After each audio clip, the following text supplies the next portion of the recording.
68. Good afternoon. Good afternoon. Good afternoon. I hope and trust that you all are enjoying your Sunday, and I'm going to interrupt it for about 10 or 15 minutes, and then you guys can go back to do whatever it is that you all were doing. I love you big time. Bertha, good evening to you. Rocky Falls, good evening to you. I think that's Kim Thompson. Good evening to you as well. Thank you all for joining me in this live broadcast. Again, I'm going to be very brief. Countdown. It's we're getting there. Love you big time. Thank you.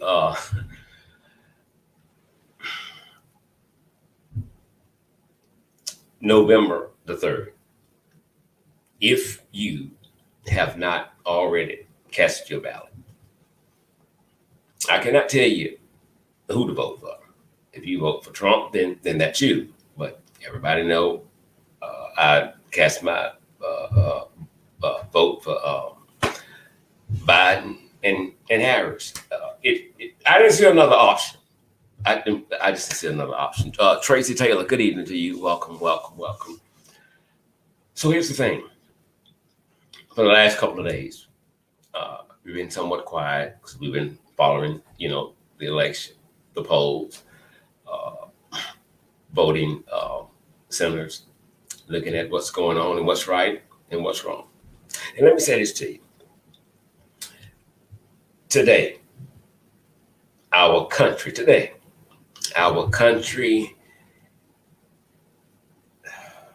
is divided.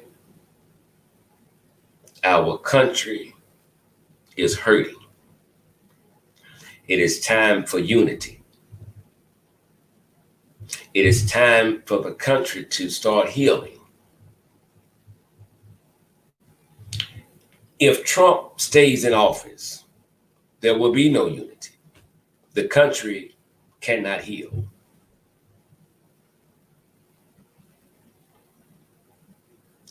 We have an administration that has went against the United States Constitution on every end. Be mindful that Trump lives a wonderful lifestyle. So does the Republicans. So does the Democrats. But they have deliberately withheld the people's money until after the election. It should be a crime to blackmail the American people just to get a vote to stay in office. If your resume don't speak, if your work ethics don't speak for you to sit there again, then you shouldn't be there. But while we're playing games with a stimulus package, over 9 million people in the United States are now infected with the coronavirus because Trump and his administration, after being forewarned, chose to do exactly what they're doing today. Absolutely nothing. Absolutely nothing. And they knew about it. The White House Chief of Staff, we're not going to be able to control this. For once, somebody told the damn truth. But it's not that the White House is giving up on fighting the coronavirus. They never start fighting the coronavirus, never. People are being evicted. People have lost their jobs. People are going to lose their jobs. People cannot find jobs. They have unemployment benefits that's due to them. They've worked for this. That's their money. They worked for such a time, but it's being held hostage. After the election, we'll do this and we'll do that. I knew that's the way it would be. Some of y'all may remember me saying it. You wasn't getting another check. They was going to wait until after the election. I blame Mitch McConnell, Nancy Pelosi. Everybody's guilty. It's an emergency. that we put someone in a Supreme Court seat. So we'll work around the clock to make that happen. But it's not an emergency to get you a stimulus check so you can pay your bills. It's not an emergency to get that individual who worked for such a time an unemployment benefit. That's not an emergency. Putting someone in a seat that will help in the Affordable Health Care Act, that's your emergency.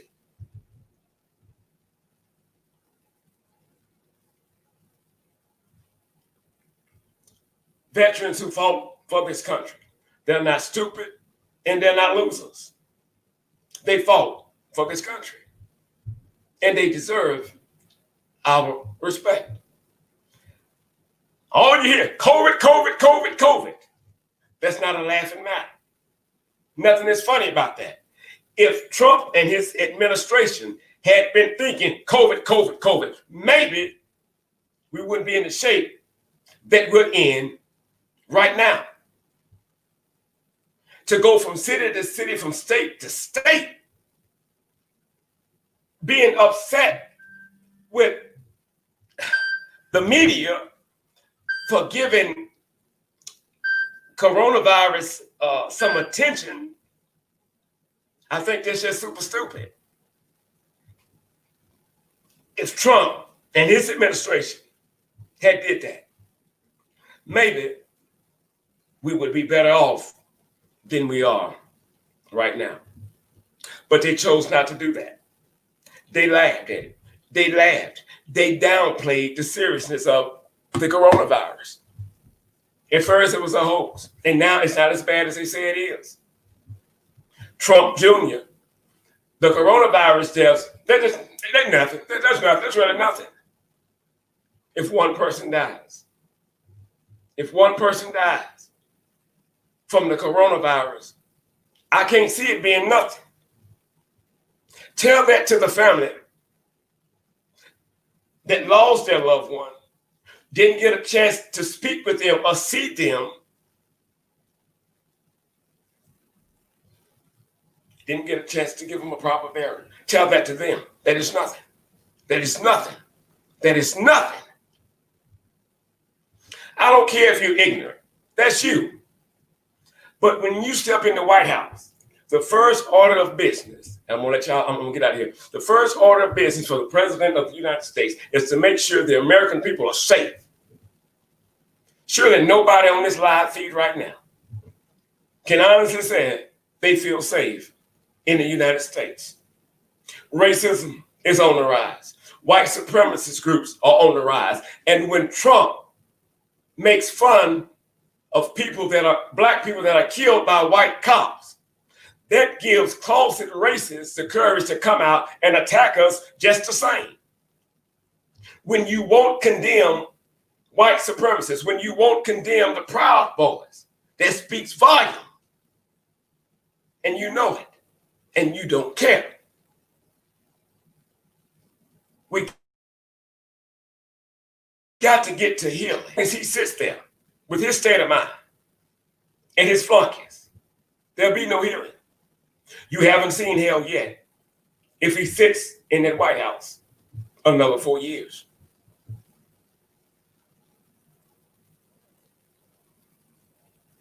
There's a lot at stake. A lot. Your life. Your life. When Joe Biden, anywhere you go, wherever he lands, he get off that bus, I promise you this is what's going to happen when he gets to that mic. He's going to deal with the issues within this country. He's going to deal with the issues affecting the American people. That's what he's going to do. He's not going to make fun of CNN or get mad at Fox for showing this or not showing that. He's going to stick with the issues within this country. He cannot debate on the issues within this country because he's not that smart. And number two, he don't know what the heck's going on. So we do what is called character assassination, or we downplay the coronavirus. It's turning the corner. No, we're not. No, we're not. 44 states, increase of coronavirus cases. They're going up. Nothing's coming down. They're going up. And it's going to get worse, especially for Black people. If you have not voted and you plan to vote, I just want you to think about what we're up against. It's not enough to tell you to vote. People say that every time in an election, go vote, go vote. But a lot of them don't tell you what's going on. Your life to the Trump administration don't mean jack. And white, black, blue, that's where it is. Only thing that matters to Trump is Trump. And that's it. That's it. We're still trying to open up schools, and schools are closing. Open up, take more restrictions from states, and more coronavirus cases are coming. It doesn't make any earthly sense. Oh, yes, it does. You don't care about the people's life. I cannot believe that they did not work around the clock to get a stimulus package passed. I don't want to hear the bull from Nancy putting it on Mitch putting it on her. All of them are in this together. While you and I suffer, they live a life of luxury. They do. They do. Luxury. They still get a check. And if they don't get a check no more this year or next year, baby, they fine. Either way to go. They fine. Either way to go. But you and I, common folk, we suffer. We suffer. Us. The country cannot heal until we get Trump out of that White House. We cannot see unity in this country until we get Trump out of that White House. When Senator Obama was running for office, heaven bagged me up. I was as nervous as a virgin on prom night when he got elected. I was happy, overly happy. But what's going on now is what I thought would happen when that Black man would raise his hand to take the oath to be the president of the United States. I knew they was going to get it, but it didn't. Even those that didn't like him learned to respect him and his family because of the way they carried themselves in the White House. And you've heard me say this before. When they asked Michelle Obama, why don't her husband respond to a lot of things negative that they're saying about it? Her answer was simple. I think it was with Oprah, I think. Her answer was simple. If my husband took time out to respond to just some of what the people are saying about it, he would not have time to be the people's president. Not Black people, you hear me? Okay, the people's president. He conducted himself as a president. And respect is never given. Respect is always earned. I didn't know anything about the brother from Chicago until Oprah introduced us to him.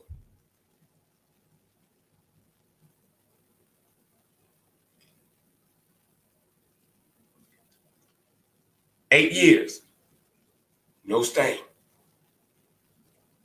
Carried themselves as a president. Bush carried themselves as president. Clinton, the same. Now, we've had racist white folks in the White House. We know that. But the radar on their racism was so low, we couldn't see. Or when it came before the mics and the cameras, they fooled us or they showed us love. This is the worst president in U.S. history. This has to be the linest president in U.S. history. I'm going to leave y'all with this. People are being evicted. Don't have anywhere to go. It's going to be a sad holiday for a lot of us, especially for your kids. And it's nothing new to a lot of us. We've had to decide, okay, he can have this, but he can't have that. She can get this, but she can't get that. We dealt with that, right? The Republicans and the Democrats, they don't have to. Whatever the child wants, they're going to get. But we always have to make that decision. Now, she's gonna be hurt on get on this. He gonna cry. And so we'll take from ourselves to make sure the kids are happy. But if there's ever been a sad Christmas in the history of this country, it's gonna be this year. And Washington is to blame for that. And every day, they're not coming to try to make things right.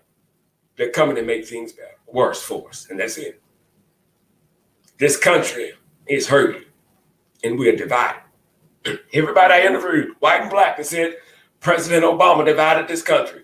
Nobody could ever sit down with me and show me facts that he did. They couldn't. They felt like he did. They wanted him to, but he didn't. The country was united. If you didn't believe it in the first 4 years, surely you believed it the last 4. Somebody thought he was doing a wonderful job. He went in twice. And still is well respected throughout the world. We must, if you feel like I do, we got to get him out. We got to get him out. They're Trump supporters harassing people on Joe Biden's bus. And they line up. Y'all know what's going on. I will be here Tuesday. I think we start at 5. I think. I'm not for sure. I think he says 5 o'clock. So, but I'm sure I'll be back way before then. But I hope you all think about some of the things that I've said. I hope some of the things I've said made sense to you all. I hate to interrupt you, Sunday, but that just dropped in my spirit, and I let me go talk to my people. I love you, and I want the best for you, just like you want the best for me. I'm not always right, and you're not always wrong. But I'm sure tonight all of us can agree that this country is divided, and this country is hurting. If you haven't voted yet, and you can on November 3rd, look at your situation, look at the country situation, and make your decision. If you think we're fine, vote the president of your choice. And that's another thing. Whether you're in agreement with who somebody supports for president of the United States, let's all remember this. That's their prerogative to vote for whoever they vote for. It's as simple as that. I'm Al Scott. I see you all November 3rd at 5 o'clock. Y'all enjoy your evening. Thank you. I need some water fast.